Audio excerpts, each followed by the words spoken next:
السميع العليم من الشيطان الرجيم بسم الله الرحمن الرحيم فاسألوا أهل الذكر إن كنتم لا تعلمون صدق الله العظيم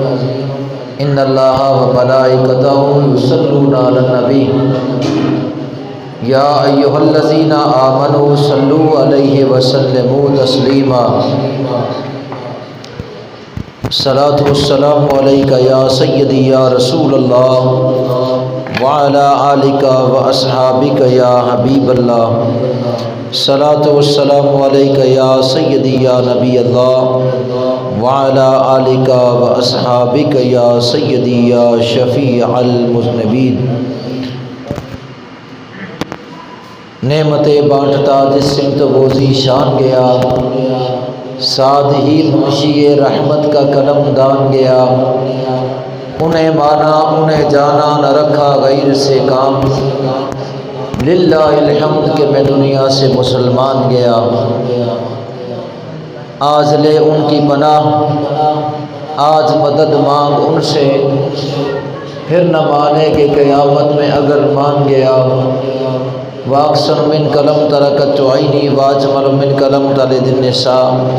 خلقت مبرئا من كل عیب کانک قد خلقت کما تشاء یا صاحب الجمال و یا سید البشر من وجهك المنیر لقد نور القمر لا يمكن الثناء كما كان حقه بعد از خدا بزرگ توئی قصہ مختصر حمد اور صلات کے بعد خرب و مرتبہ نذرانہ عقیدت حضور جان کائنات حسن کائنات حقیقت کائنات جلوہ نور قدیم صاحب لطف عمیم احمد مجتبیٰ جناب محمد مصطفیٰ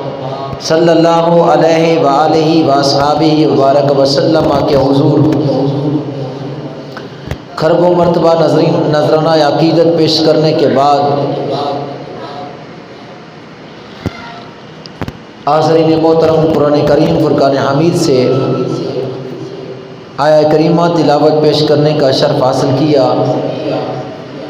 رب ذوالجلال کی بارگاہ میں التجا ہے کہ اللہ تعالی حق اور سچ کہنے کی توفیق عطا فرمائے سن سنا کر عمل کی توفیق عطا فرمائے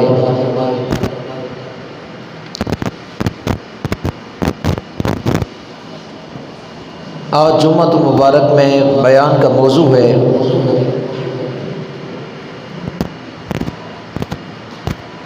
ایک عظیم جلیل القدر محدث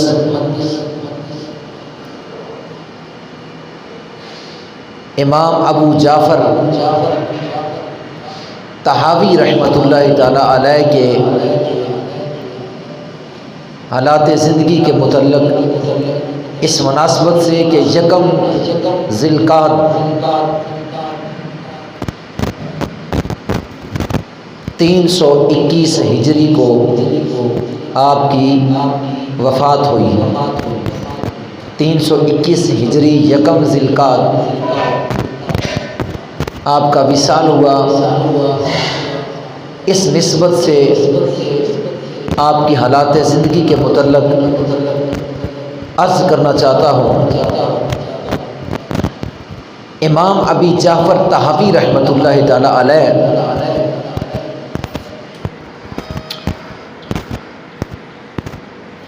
آپ کا پورا نام احمد بن محمد بن سلامہ الازدی المصری الطحاوی رحمۃ اللہ تعالی علیہ آپ کا اپنا نام احمد آپ کے والد کا نام محمد اور آپ کے دادا کا نام سلامہ قبیلہ اسد کی طرف نسبت ہے جو اسد بن عمران کی طرف منسوب ہے اس لیے آپ کو اسدی کہا جاتا ہے اور المصری آپ مصر کی وادی نیل کے کنارے میں ایک بستی تاہا میں آپ کی ولادت ہوئی، اس لیے آپ کو المصری بھی کہا جاتا ہے اور نام کے آخر میں الطہاوی کہا جاتا ہے، یعنی اس بستی تاہا میں پیدا ہونے کی وجہ سے آپ کو طہاوی کہا جاتا ہے۔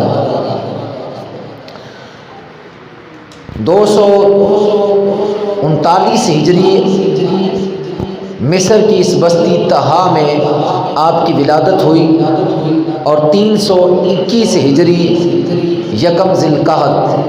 آپ کا وصال ہوا،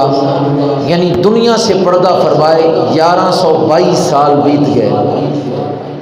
دنیا سے پردہ فرمائے 1122 سال کا عرصہ بیت چکا ہے۔ 82 سال آپ کی عمر مبارک تھی، اور مصر میں ہی آپ کا مزار پر انوار ہے۔ امام ابو جعفر طحاوی رحمۃ اللہ تعالی علیہ 3 صدی کے عظیم محدث اور بے بدل فقیہ تھے۔ فقہا اور محدثین، فقہا کی جماعت اور محدثین کی جماعت دونوں طبقات میں آپ کا شمار ہوتا تھا، یعنی جو محدثین کی جماعت ہے، جو احادیث مبارکہ کو جمع کرنے والے، اور جو مجتہدین فقہا کی جماعت ہے، جو قرآن و سنت سے مسائل کو اخذ کرنے والے ہیں، ان دونوں جماعتوں میں آپ یکساں شمار کیے جاتے تھے۔ محدثین آپ کو حافظ الحدیث اور امام کہتے تھے، اور فقہا آپ کو مجتہدین میں شمار کرتے تھے۔ حضرت امام جعفر طحاوی رحمۃ اللہ تعالی علیہ آپ عاقل اور نہایت ہی ثقہ شخصیت کے مالک تھے۔ آپ کی وفات کے بعد دنیا میں آج تک آپ کی مثال، آپ کی نظیر، آپ کی مثل دنیا پیش نہ کر سکی۔ آپ ایسے محدث بے بدل تھے، ایسے فقیہ تھے، ایسے علم و فضل کے مالک تھے کہ دنیا کائنات میں آج تک آپ کی مثل اب تک دنیا نے نہیں پیش کیا،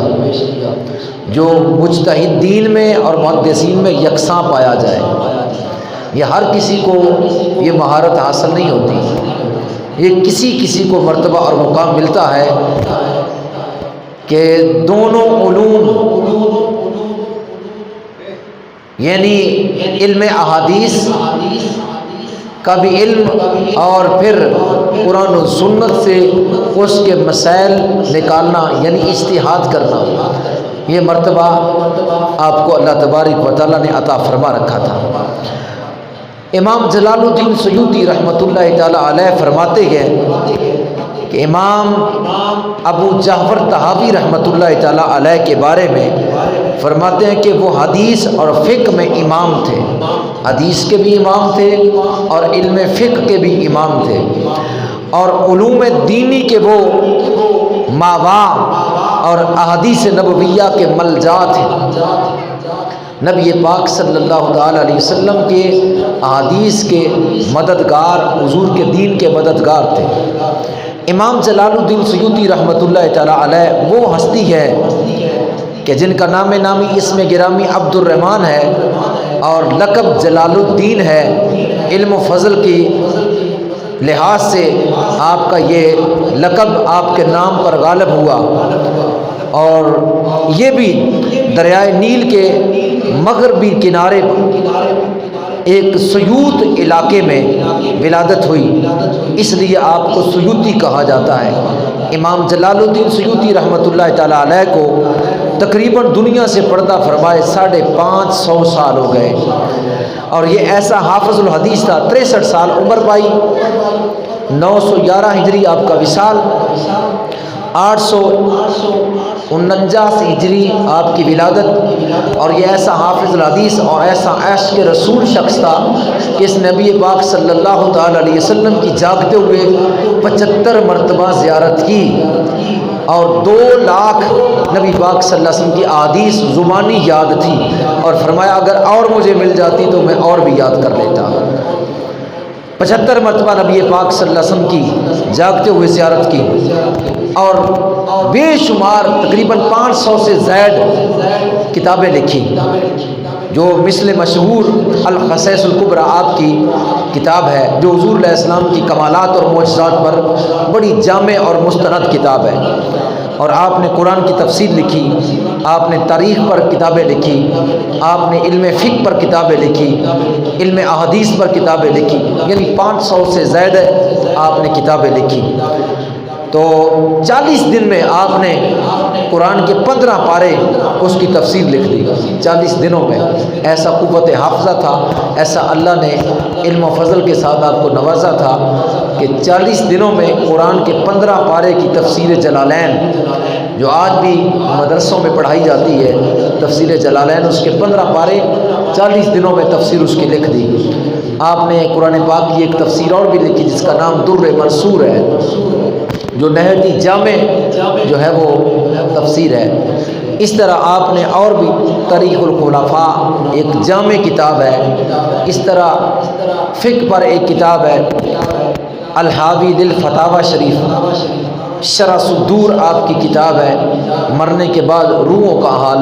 اس طرح یعنی آپ نے کثیر التعداد کتابیں لکھی جو جامع ہے اور جو مشہور و معروف ہے۔ امام جلال الدین سیوطی رحمۃ اللہ تعالیٰ، امام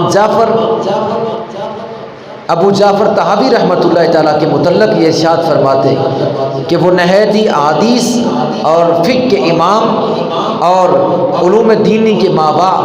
اور احادیث نبویہ کے ملجا تھے۔ حافظ ابن عبد البر فرماتے ہیں کہ امام ابو جعفر طحاوی رحمۃ اللہ تعالیٰ علیہ کوفیوں کی روایات کے اور مسائل فقہ کے بہت زیادہ مہارت رکھنے والے تھے، اس کا علم رکھنے والے تھے، اور تمام مذاہب فقہا یعنی امام اعظم ابو حنیفہ، امام مالک، امام شافعی، امام احمد بن حنبل، یہ 4 فقہا کے جو مذہب ہے، یعنی ان تمام مذاہب میں ان کو مہارت حاصل تھی، تمام مذاہب کے علم ان کے پاس تھے، اور ہر مذہب کے بارے میں آپ کو تعظیم کی نگاہ سے دیکھا جاتا۔ آپ تمام مذاہب کے فقہا کے عالم تھے، اور فقہ حنفی تو ایک الگ بات ہے۔ آپ مذاہب میں سے یعنی تمام مذاہب میں سے جتنے بھی تمام یعنی 4 مذاہب ہیں، ان میں سے آپ کی مثال نہیں ملتی تھی، آپ کا کوئی ثانی نہیں تھا، آپ کی کوئی نظیر نہیں تھی۔ الامام الحافظ ابو جعفر احمد بن محمد بن سلامہ الازدی المصری الطحاوی رحمۃ اللہ تعالی علیہ، آپ نے ابتدائی تعلیم حاصل کرنے کے بعد اپنے ماموں کے پاس ابو ابراہیم المسنی رحمۃ اللہ تعالی علیہ کے پاس شافعی فقہ کا علوم حاصل کرنا شروع کیا، کہ وہ امام محمد بن ادریس شافعی رحمۃ اللہ تعالیٰ کے مقلد تھے، اس لیے فقہ شافعی کی تعلیم حاصل کرنا شروع کی۔ لیکن طبیعت میں جو قوت استدلالی کی تلاش اور نظر میں جو باریک بینی تھی، اس نے بہت جلد ہی آپ کا رخ شافعیت سے حنفیت کی طرف موڑ دیا، یعنی فقہ شافعی سے آپ فقہ حنفی کی طرف راغب ہوئے۔ اس کی جو ہے وہ کئی وجوہات علماء نے بیان کی۔ ایک وجہ یہ بیان کی کہ آپ اپنے ماموں کے پاس پڑھ رہے تھے کہ انہوں نے ناراضگی کا اظہار کیا، اور ان کے منہ سے یہ جملہ نکلا کہ تو فقیہ نہیں بن سکتا، تو آپ ناراض ہو کر چلے گئے، اور پھر جا کر علم فقہ کو حاصل کیا اور زبردست قسم کے امام بن گئے۔ اور آپ کہا کرتے تھے اگر آج میرا ماموں زندہ ہوتا تو وہ اپنی قسم کا کفارہ ادا کرتا، کیونکہ انہوں نے مجھے یہ کہا تھا کہ قسم با خدا تو فقیر نہیں بن سکتا، انہوں نے یہ قسم کھائی تھی۔ آج اگر وہ زندہ ہوتے اپنی قسم کا کفارہ ادا کرتے، کیونکہ اللہ نے مجھے عظیم فقیر بنا دیا۔ ایک وجہ یہ تھی، ایک وجہ یہ تھی کہ آپ خود فرماتے ہیں کہ میرے ماموں ابو ابراہیم المصنی رحمۃ اللہ تعالیٰ علیہ وہ حضرت امام اعظم ابو حنیفہ رحمۃ اللہ تعالیٰ علیہ کی کتابوں کا مطالعہ خود کیا کرتے تھے۔ تو میں نے دیکھا کہ مجھے پڑھانے والا شافی المسلک اور فقہ شافی پڑھانے والا فقہ حنفی کی طرف جو ہے وہ کس طرح راغب ہے، کس طرح جو ہے فقہ حنفی کے امام کی کتب کا مطالعہ کرتا ہے۔ تو میں نے پھر اس بات کو دیکھا جب میرے ماموں خود امام اعظم ابو حنیفہ کی کتابوں کا مطالعہ کرتے ہیں، تو میں نے فقہ شافی کو چھوڑ کر، اور ایک وجہ یہ بھی ہے کہ حضرت امام ابو جعفر طحاوی رحمۃ اللہ تعالیٰ علیہ آپ فقہ شافی کی کتاب پڑھ رہے تھے، اور اس کتاب میں یہ لکھا ہوا تھا ایک مسئلہ۔ وہ کیا مسئلہ تھا؟ وہ مسئلہ یہ تھا، اس میں لکھا ہوا تھا کہ اگر عورت حاملہ ہو اور اس کا انتقال ہو جائے، اس کے پیٹ میں بچہ اگر زندہ ہو تو اس کو نہ نکالا جائے، یعنی عورت کا وصال ہو چکا ہے تو بچے کو نہ نکالا جائے، یوں ہی دفن کر دیا جائے۔ امام شافی کی جو ہے فقہ میں یہ مسئلہ تھا، اور امام اعظم ابو حنیفہ رحمۃ اللہ تعالیٰ علیہ فقہ حنفی میں یہ مسئلہ تھا کہ اگر حاملہ عورت کا انتقال ہو گیا اور اس کے پیٹ میں بچہ ہے تو زندہ ہے، اس کا پیٹ چاک کیا جائے، چیر دیا جائے اور اندر سے زندہ بچے کو نکال دیا جائے۔ یعنی فقہ حنفی میں یہ مسئلہ تھا، اور فقہ شافی میں یہ مسئلہ تھا کہ پیٹ کو نہ چیرا جائے، اور فقہ حنفی میں یہ تھا کہ پیٹ کو چیر کر بچے کو نکال دیا جائے۔ امام ابو جعفر طحاوی رحمۃ اللہ تعالیٰ نے جب یہ دونوں مسئلے پڑھے تو آپ نے فرمایا جو میری ہلاکت پر راضی ہو، جو میری ہلاکت پر راضی ہو، میں اس شخص کے مذہب سے راضی نہیں۔ اور پھر آپ نے فقہ شافی کو چھوڑ کر فقہ حنفی پر عمل کرنا شروع کر دیا۔ کیوں کہ حضرت امام ابو جعفر طحاوی رحمۃ اللہ تعالیٰ علیہ یہ مسئلہ آپ پر آ رہا تھا، کیونکہ جس وقت آپ کی ولادت کا وقت قریب آیا تو آپ کی والدہ کا انتقال ہو گیا تھا، اور آپ اپنی والدہ کے پیٹ میں تھے، تو فقہ حنفی کے مطابق آپ کی والدہ کے پیٹ کو چاک کر کے آپ کو نکالا گیا تھا۔ تو امام شافی کی جو ہے فقہ اس میں یہ مسئلہ نہیں تھا اس طرح، اس لیے آپ نے کہا کہ وہ فقہ جو میری ہلاکت پر راضی ہے میں ایسی فقہ کو چھوڑتا ہوں، اور جو فقہ میری جو ہے وہ زندگی پر راضی ہے، جس کی وجہ سے مجھے زندگی حیات دی گئی،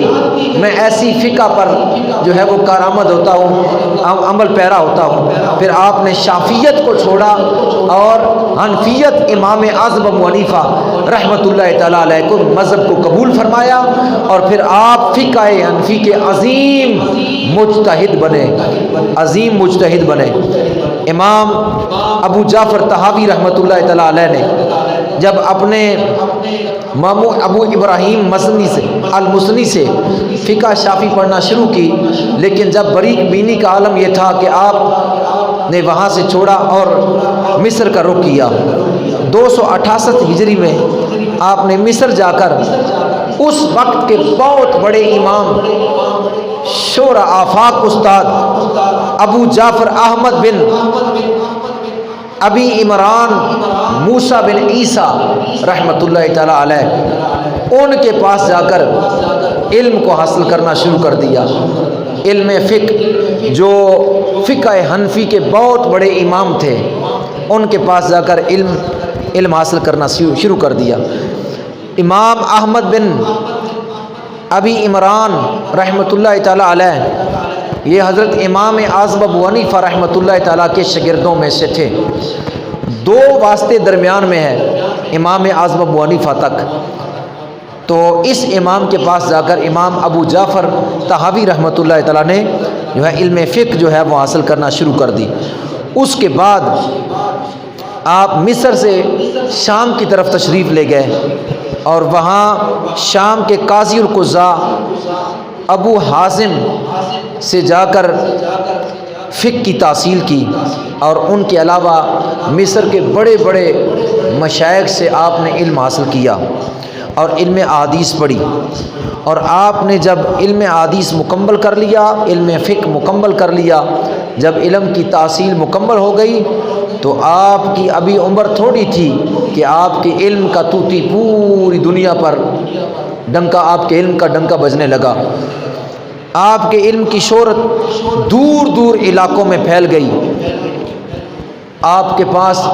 بے شمار لوگ علم حاصل کرنے کے لیے تشریف لانے لگے اور آپ سے جو ہے وہ علم حاصل کیا۔ امام طحاوی رحمۃ اللہ تعالیٰ علیہ، آپ امام برحق اور حق گو، ہمیشہ حق بات کہنے والے، نہ ڈر، یعنی کسی سے بھی نہ ڈرنے والے، حتیٰ کہ وقت کے حاکم بادشاہ سے بھی نہ ڈرتے تھے۔ ایک دن مصر کا حاکم آپ کے پاس آیا اور آپ کی شہرت اور آپ کی عزت اور آپ کے مرتبے اور آپ کے مناقب اور آپ کی عظمت کو دیکھ کر، آپ کی شخصیات کو دیکھ کر اس پر خوف طاری ہو گیا۔ وقت کا بادشاہ ہے لیکن ایک اللہ والے سے ڈرتا ہے۔ کیوں اللہ والے سے ڈرتا ہے؟ اللہ والے فقط اللہ سے ڈرتے ہیں، کسی اور سے نہیں ڈرتے، اور جو اللہ سے ڈرتا ہے پوری کائنات اس سے ڈرتی ہے۔ جو اللہ سے ڈر جاتا ہے پوری کائنات اس سے ڈر جاتی ہے، کیا بادشاہ ہو، کیا وزیر ہو، کیا مشیر ہو، سب اس سے ڈرتے ہیں کیونکہ وہ اللہ سے ڈرتا ہے۔ اس کے دل میں کسی کا خوف نہیں ہوتا، فقط اللہ کا خوف ہوتا ہے۔ اللہ قرآن میں فرماتا ہے، الا ان اولیاء اللہ لا خوف علیہم ولا هم یحزنون، خبردار، بے شک میرے اولیاء کو کسی قسم کا نہ ڈر ہے نہ خوف ہے، نہ ہی وہ غمگین ہوں گے۔ یعنی اولیاء اللہ جو ہیں، جو صالحین ہیں، جو اولیاء اللہ ہیں، ان کے دلوں میں فقط اللہ کا ڈر ہوتا ہے، اس کے علاوہ کسی کا ڈر نہیں ہوتا، نہ کسی انسان کا ڈر ہوتا ہے، نہ کسی دنیا دار کا ڈر ہوتا ہے، نہ کسی بادشاہ جو ہے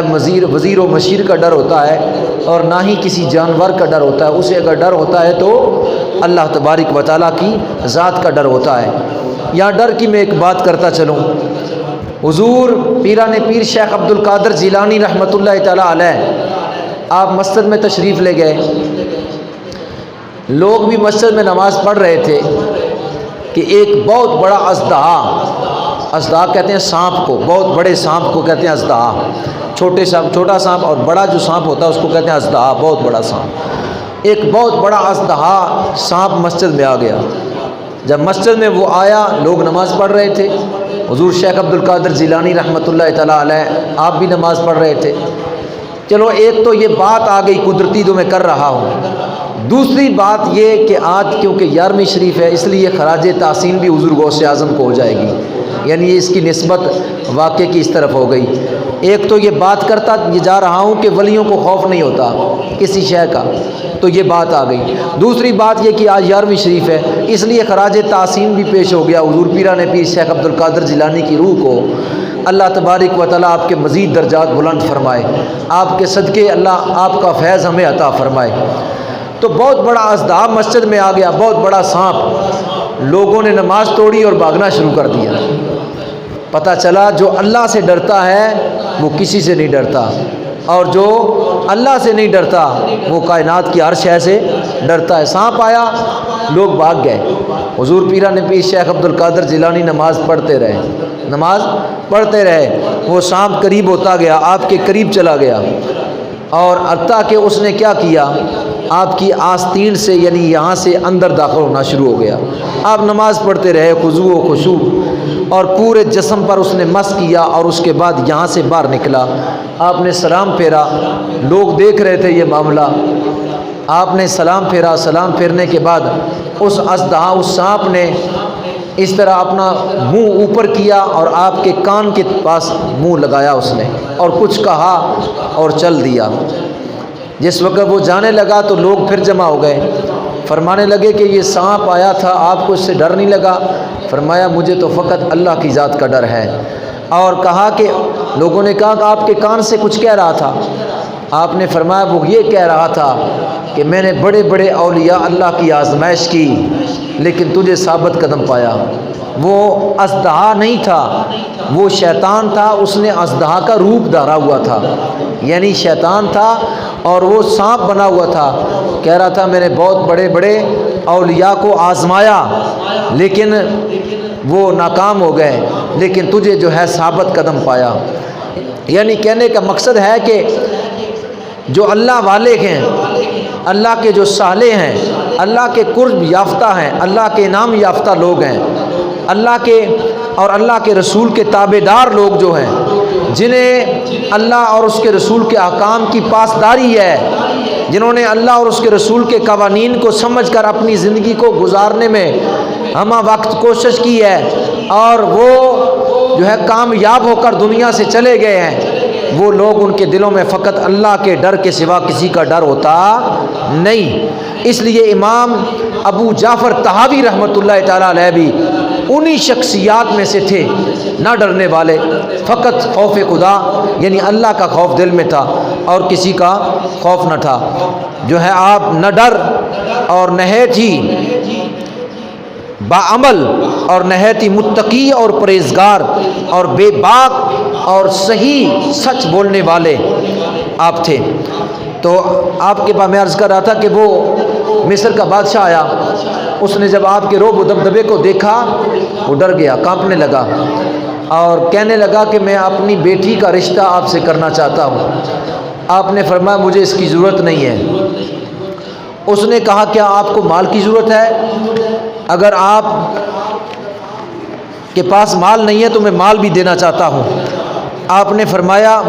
مجھے مال کی بھی ضرورت نہیں ہے۔ اس نے کہا کہ میں آپ کو رشتہ بھی پیش کرتا ہوں، مال بھی پیش کرتا ہوں۔ آپ نے رشتے کو بھی ٹھکرا دیا اور مال کو بھی ٹھکرا دیا ہے، تو آپ پھر کیا کہنا چاہتے ہیں؟ تو امام ابو جعفر طحاوی رحمۃ اللہ تعالیٰ نے اس کو وصیت فرمائی، نہ رشتے کی طلب اور نہ ہی مال کی طلب، اس کو جو ہے وہ وصیت فرمائی، اور وصیت فرماتے ہوئے اس کو فرمایا کہ تو اللہ تبارک و تعالیٰ کی ذات سے ڈر اور تو فکر آخرت کر، مرنے سے پہلے اپنی آخرت کی تیاری کر، کہیں ایسا نہ ہو کہ یکدم موت آئے اور تجھے لے اڑے اور تو پھر پچھتائے، اور تو غرباء مساکین کی خدمت کر، اور کیونکہ وہ ظالم بادشاہ تھا اس لیے خاص کر اس کو یہ وصیت فرمائی غرباء مساکین عوام الناس پر ظلم نہ کر، اس سے باز آ، ورنہ اللہ تبارک و تعالیٰ کا دردناک عذاب تجھے آ لے گا۔ یہ اس کو وصیت فرمائی، یعنی اس کے رشتے کا بھی انکار کیا، اس کی دولت کا بھی انکار کیا، اور بے خوف و خطر ہو کر اس کو وصیت کی، بے خوف و خطر ہو کر اس کو وصیت کی۔ یہی اللہ والوں کا شیوا ہے۔ حضرت امام ابو جعفر طحاوی رحمۃ اللہ تعالیٰ علیہ،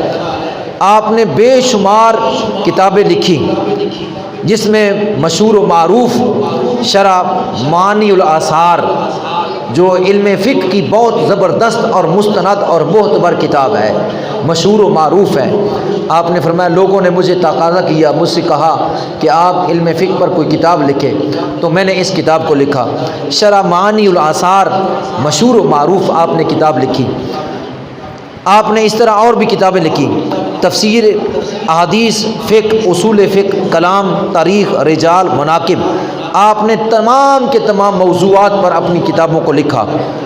احکام القرآن، شرح معانی الآثار، مشکل آثار، یہ آپ کی کتابیں اور بھی کتابیں جو آپ نے لکھی، اور بے شمار مستند اور معتبر کتابیں جو آپ کی دنیا پوری کائنات پر آج بھی مشہور و معروف ہیں۔ یکم ذی القعدہ 321 ہجری آپ کا وصال بکمال ہوا، اور آپ کا مزار مصر شریف میں جو ہے وہ آج بھی جو ہے وہ مرجع خلائق یعنی عوام الناس میں فیض تقسیم کر رہا ہے، اور آپ کا فیض ہر خاص و عام کو پہنچ رہا ہے۔ ہمارے مجتہدین، ائمہ احادیث اور ائمہ فقہا نے اور اولیاء اللہ نے دین اسلام کو پروان چڑھانے کے لیے، دین اسلام کی پاسداری کے لیے، اس کی آبیاری کے لیے ایسے ایسے مشکل مرحال اور ایسی ایسی پرکٹن جو ہے وہ سفر طے کر کے، اور اپنی زندگیوں کو، اپنی جان کو، اپنے جسم کو موت کی طرح ہاتھ پر رکھ کر سفر کی مشکلات اور صعوبتوں کو برداشت کر کے ہم تک دین اسلام کو پہنچایا۔ یہ ان کی جو ہے وہ مہربانیاں اور یہ ان کی جو ہے ہم پر احسان نوازیاں ہیں، ہم ان کے احسان کا شکریہ نہیں ادا کر سکتے۔ اللہ تعالی ہمیں بدبختیوں سے محفوظ رکھے اور اپنے سعید اور خالص بندوں میں شامل فرمائے، اور اسی پر ہمارا خاتمہ فرمائے، آمین۔ وما علینا